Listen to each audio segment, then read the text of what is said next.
మంది దుర్మార్గపు ప్రకటనలు రిలీజ్ చేస్తూ ఉన్నారు. అందుకని అయితే ఒకటి మాత్రం నిజం, నా ప్రభు సెలవు లేకుండా మా తల మీద ఉన్న వెంట్రుకలలో ఒక్క వెంట్రుక కూడా ఎవడు పెకలించలేడు.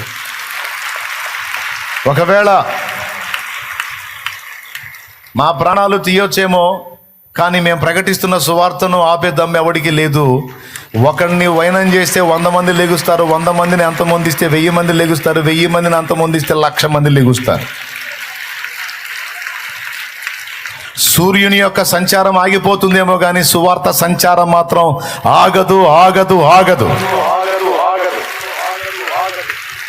ఎందుకంటే అది సృష్టికర్తది, అది సృష్టికర్తది.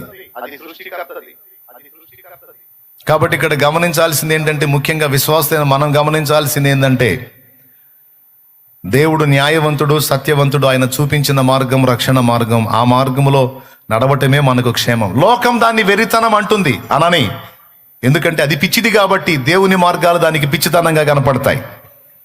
ఆ పిచ్చి మాటలతో మనకు అనవసరం. ఇదిగో ఈ మార్గం సత్యవంతమైంది, న్యాయవంతమైంది. అవునండి, దేవుడు భూమి మీదకి రాక మునుపు ఎంతమంది లోకంలో